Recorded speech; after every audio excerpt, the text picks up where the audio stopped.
Good morning मेरे class 10 के प्यारे प्यारे बच्चों। स्वागत है आपका आज यूपी बोर्ड स्टडी में। मेरे प्यारे बच्चों, आज मैं आपको क्लास 10th में पोइट्री का चैप्टर नंबर 1 पढ़ाऊंगा। बहुत से बच्चे कमेंट्स कर रहे थे कि सर जो डस्ट ऑफ स्नो है उसको एक बार समझा दीजिए, जो आपका पोइट्री का पहला चैप्टर है वो समझा दीजिए, मेरे बिल्कुल भी समझ में नहीं आ रहा है। मेरे प्यारे बच्चों, आज मैं आपके लिए लाया हूँ पोइट्री का chapter number 1 dust of snow. जी हाँ बच्चों, डस्ट ऑफ स्नो, जैसा कि आप देख सकते हो ब्लैक बोर्ड पे डस्ट ऑफ स्नो। इसके जो राइटर हैं वो है रॉबर्ट फ्रॉस्ट। तो मेरे प्यारे बच्चों, डस्ट ऑफ स्नो के जो कवि हैं वो रॉबर्ट फ्रॉस्ट हैं। तो चलिए आइए बात करते हैं कवि के बारे में। रॉबर्ट फ्रॉस्ट का जन्म कब हुआ था? जैसे कि आपके ऑब्जेक्टिव क्वेश्चन में ऐसे क्वेश्चन आ जाते हैं कि किसी का भी जन्म या मृत्यु पूछ लेते हैं। तो चलिए आज मैं आपको बताऊंगा रॉबर्ट फ्रॉस्ट का जन्म कब हुआ था। मेरे प्यारे बच्चों, 26 मार्च 1874 ईस्वी में। जी बच्चों, 26 मार्च 1874 ईस्वी में रॉबर्ट फ्रॉस्ट का जन्म हुआ था और 29 जनवरी 1963 ईस्वी में इनकी मृत्यु हुई थी। जब बच्चों 26 मार्च 1874 ईस्वी में इनका जन्म हुआ था और 29 जनवरी 1963 ईस्वी में इनकी मृत्यु हो गई थी। ये आपके सामने है, इसको नोट कर लीजिएगा। अब देखिए, रॉबर्ट फ्रॉस्ट ने जो कविता लिखी है डस्ट ऑफ स्नो के माध्यम से रॉबर्ट फ्रॉस्ट हम लोगों को क्या संदेशा देना चाहते हैं, क्या समझाना चाहते हैं, तो चलिए आइए जानते हैं। सबसे पहले मैं बात करूंगा इस टाइटल की, जो आपका टाइटल है डस्ट ऑफ स्नो। मेरे प्यारे बच्चों, सबसे पहले मैं आपको बताऊंगा डस्ट मीन्स क्या होता है। जी हाँ बच्चों, सबसे पहले मैं आपको बताऊंगा डस्ट मीन्स होता क्या है। मेरे प्यारे बच्चों, डस्ट मीन्स होता है धूल मिट्टी के कण। कौन से कण? धूल मिट्टी के कण। जैसे कि आपने देखा, कभी कभी हम लोग घर से बाहर 1-2 महीने के लिए चले जाते हैं, उसके बाद जब वापस आते हैं तो जब घर खोलते हैं तो हर चीज पर, चाहे वो अलमारी हो चाहे कपड़े हो, हर चीज पर धूल सी समा जाती है। जब आप दीवार से इस तरह से जब फिंगर करेंगे, जैसे कि मैं आपको करके दिखा रहा हूं, जैसे कि मैंने ये फिंगर ऐसे करी और देखो मेरे हाथ में क्या लग गया, डस्ट। इसी को बोलते हैं डस्ट, यानी धूल मिट्टी के कण। मेरे प्यारे बच्चों, डस्ट मीन्स धूल मिट्टी के कण तो होता ही है, लेकिन यहाँ पर किसी और की बात कर रहे हैं। किसकी बात कर रहे हैं? स्नो। स्नो मीन्स होता है बर्फ, तो इसका पूरा मतलब हो जाएगा डस्ट ऑफ स्नो, यानी कि बर्फ के छोटे छोटे कण। क्या बच्चों, इसको हम डस्ट ऑफ स्नो का मतलब बर्फ के छोटे छोटे कण भी बोल सकते हैं या बर्फ के फुहार भी बोल सकते हैं। क्या बोल सकते हैं? बर्फ के फुहार। अब आप कहोगे सर बर्फ की फुहार क्या होती है, यानी कि बर्फ के कण होते क्या है? मेरे प्यारे बच्चों, आप जानते होंगे, आप सभी के घरों में फ्रिज होगी। क्या होगी? फ्रिज। जब बत्ती ज्यादा आ जाए या थोड़ा ठंडा मौसम हो और लाइट ज्यादा आ जाए तो जो फ्रिज होती है उसके ऊपर देखना फ्रीजर, जिसमें बर्फ के कटोरे रखे जाते हैं, उसमें देखना तो कटोरों के आसपास जो बर्फ जमी होती है उसको ऐसे हाथ में लेना, वही होती है डस्ट ऑफ स्नो, यानी बर्फ की फुहार। जी बच्चों, बर्फ की फुहार बर्फ की फुहार। तो चलिए मेरे प्यारे बच्चों, डस्ट ऑफ स्नो में कवि जो रॉबर्ट फ्रॉस्ट है वो इस चैप्टर में क्या बताना चाहते हैं, तो चलिए आइए समझते हैं। सबसे पहले हम स्टैंजा नंबर 1 यानी कि पैराग्राफ 1 स्टार्ट करेंगे और इसको पढ़ते हैं। तो चलिए मेरे प्यारे बच्चों, इसको देख लीजिए। इसमें लिखा है दा बे एक क्रो। कभी कहते हैं दा बे एक क्रो, एक कौवा आया। कभी कहते हैं दा बे एक क्रो, एक कौवा आया, सूक डाउन ऑन मी। अब आप कहोगे सर सूक क्या होता है? मेरे प्यारे बच्चों, जैसे कि आपने देखा शेक, SHAKE, शेक माने होता है हिलाना।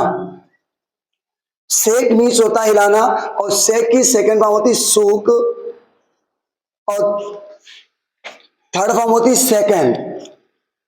जी बच्चों, अब इसमें क्या है? हिलाई या हिलाया या हिलाया। तो हो गया सूक माने हिलाई, डाउन माने नीचे, ऑन माने मुझ पर, उसने मुझ पर हिलाया। क्या हिलाया? डस्ट ऑफ स्नो, बर्फ की फुहार। कहां से हिलाया? फ्रॉम माने से, ए माने एक, हेमलॉक माने होता है जहरीला। अब आप कहोगे सर हेमलॉक क्या होता है? हेमलॉक का मतलब होता है पॉइजनस, और पॉइजनस का मतलब होता है जहरीला। क्या होता है? जहरीला। और ट्री माने पेड़, फ्रॉम ए हेमलॉक ट्री, एक जहरीले पेड़ से। मेरे प्यारे बच्चों, एक बार कभी एक पेड़ के नीचे बैठे हुए थे और कभी बहुत ज्यादा चिंतित थे, परेशान थे, दुखी थे। जब वह एक पेड़ के नीचे बैठे थे तो उस पेड़ का नाम था hemlock tree. Hemlock tree means होता है जहरीला पेड़।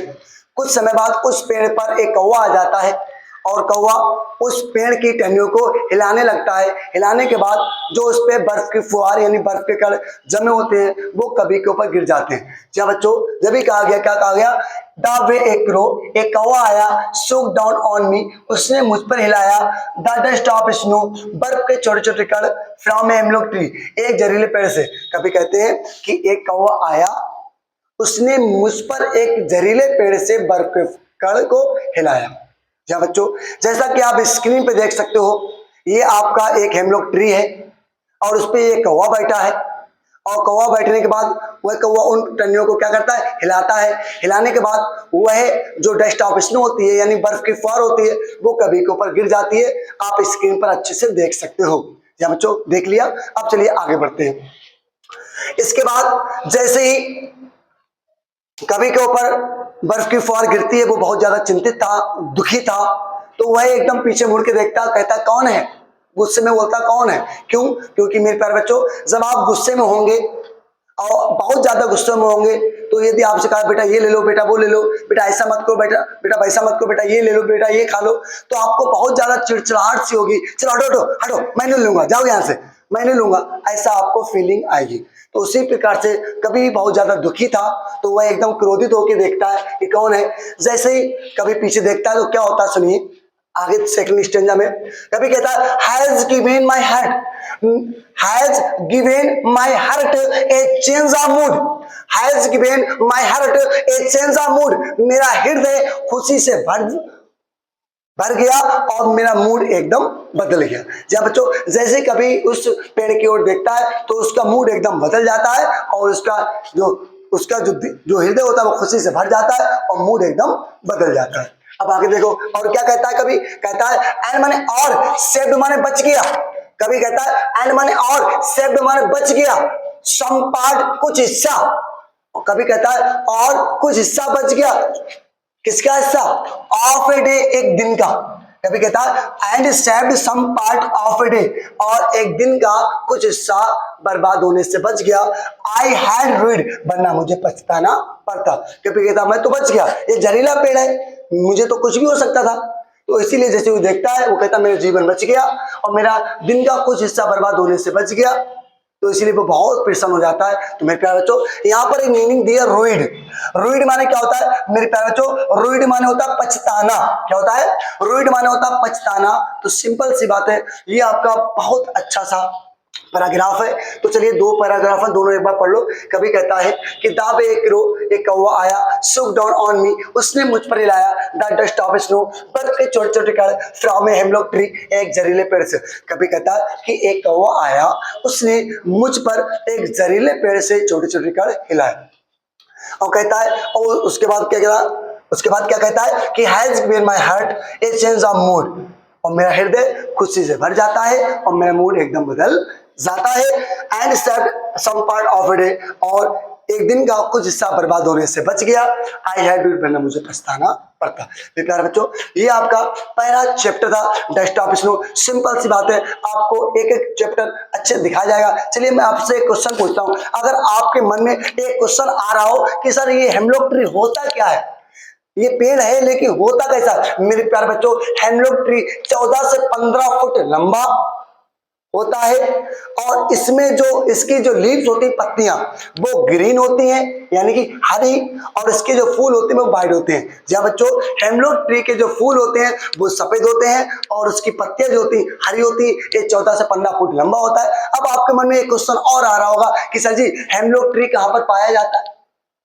मेरे प्यारे बच्चों, हेमलॉक ट्री साउथ अफ्रीका में पाया जाता है। कहाँ पाया जाता है? हेमलॉक ट्री साउथ अफ्रीका में पाया जाता है। और चलते चलते मैं आपको ये बता दूं कि जो हेमलॉक ट्री है जहरीला पेड़ है, ये भी दुख का प्रतीक है, और जो कौवा है वो उसको भी अशुभ माना जाता है। जी हाँ बच्चों, कौवा कौवे को अशुभ माना जाता है और जो जहरीला पेड़ है ये भी अशुभ है, तो दोनों चीजें अशुभ हो गई। मेरे प्यारे बच्चों, ये मेरा डेस्कटॉप स्नो पढ़ाने का तरीका था।